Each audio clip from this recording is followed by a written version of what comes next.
That means it's always changing. It's always going to have to adapt to the changing conditions in the material world. That's not a bad thing. That's just the way it is. So, you who are my students and disciples are also going to have to adapt the presentation in the future. Like after 2012, things are going to be very different. And we don't know exactly how things are going to change, but we know they are going to change for sure. So, your presentation will also have to be different. Maybe you have to come up with a new name or a new style or a new method of presenting things to people. We may not even have the internet anymore. Who knows? So somehow or other you're going to have to adapt in order to continue. That's why Śrīla Prabhupada says, what is the word that he uses? Well, anyway, a static mode of presentation doesn't work. If it's just like mimeographed, making copies of the same old thing, that's not going to work. Yes, we have to keep the scriptures without any changes. But the way that we present those scriptures has to change. It has to change. Why did I do all that work on ontology, ontological analysis?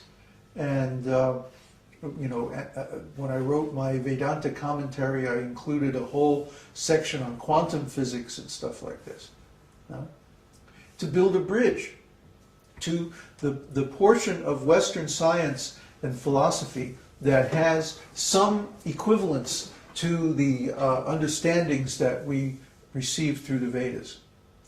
To build a bridge so that people with a Western education or scientific education can have some appreciation for the value of the Vedic teachings. So that's why the acharyas or the teachers have to invent new things. They're not changing the teaching, but just the presentation. Any other questions? Yes. From Laura. Do the Vedas tell us why we no longer live thousands of years in a lifetime and why we lost intelligence over time? Well, yeah, because of Krishna's arrangement. This arrangement of the yugas is Krishna. Krishna is doing this. For example, at the end of the previous yuga, Krishna appears and arranges the battlefield of Kurukshetra so that all the qualified kshatriyas are killed. He even arranged that his own dynasty, the Yadu dynasty, would be killed before he disappeared. Why?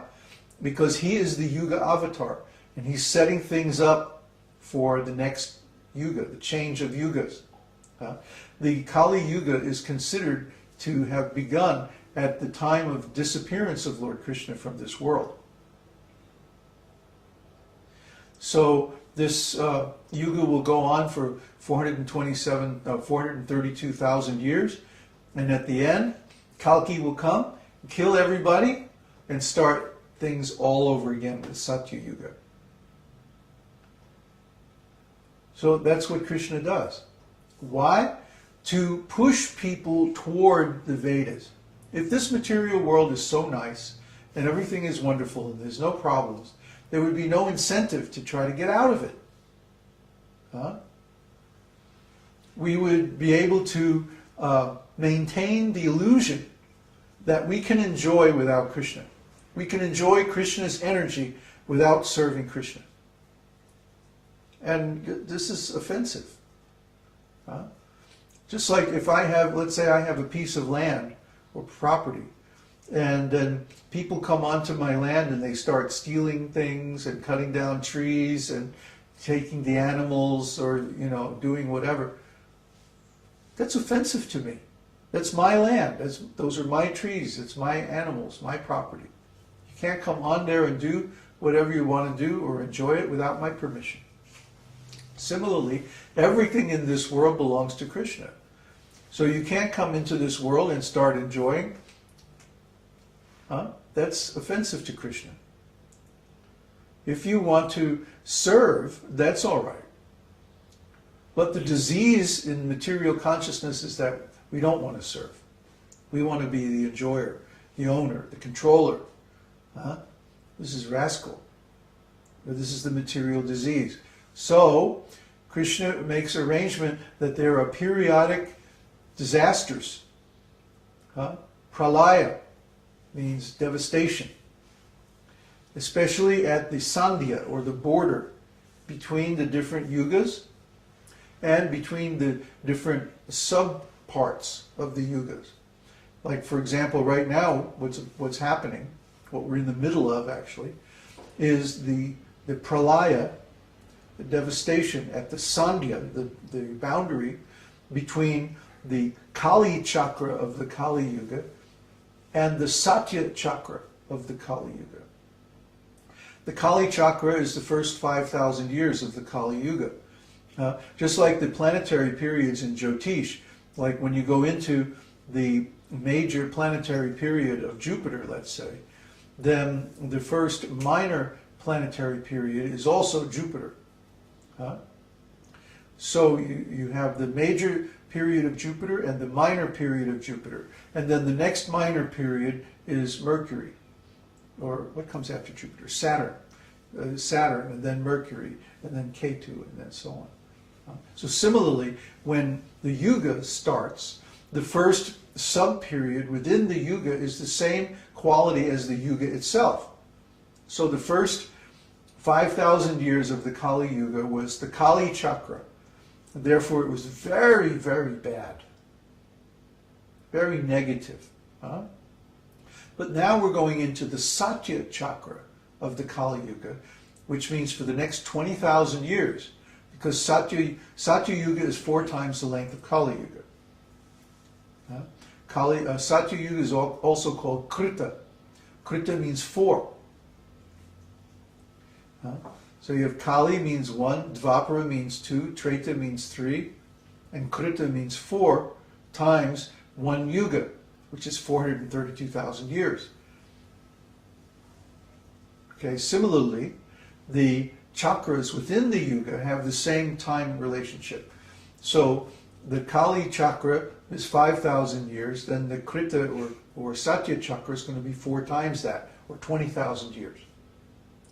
10,000 years of improvement, followed by 10,000 years of degradation. And then it goes into the Dvapara chakra, and it's going to be even worse, and so on. By the end of Kali Yuga, people are going to be little midgets, like 2.5 feet tall, less than a meter tall, like little pygmies, and they'll eat their babies and their grandmothers and stuff like that. Really nasty little rascals. So then the Kali ends when the Lord comes and just chops them all down. Get rid of these people, because they're all demons. So the Lord sets this up. It's His arrangement to keep us from becoming complacent, to keep us from becoming settled in this material world. There's always periodic disasters. It's like, wake up! It sucks here. Yeah, get out. Okay, any more questions? Laura, so could those of us living in the Kali Yuga be the ones with the worst karma to work out, to come to self-realization? Not necessarily. It's just our timing is bad. Well, some sages appreciate, right?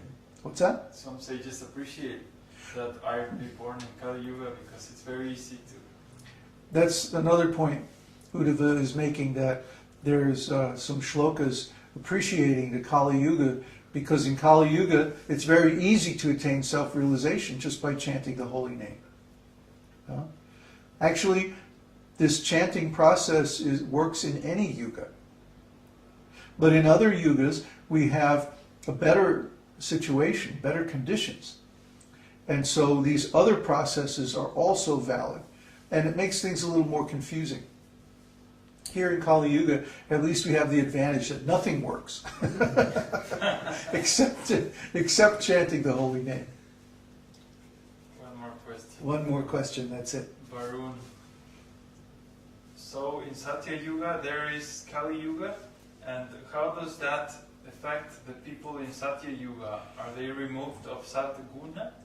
Do they turn bad? Is it the same in every other yuga? Yes, but in different degrees. In other words, in Satya Yuga, goodness is predominant. And even though there's a Kali chakra within the Satya Yuga, it's not so bad. Similarly, within the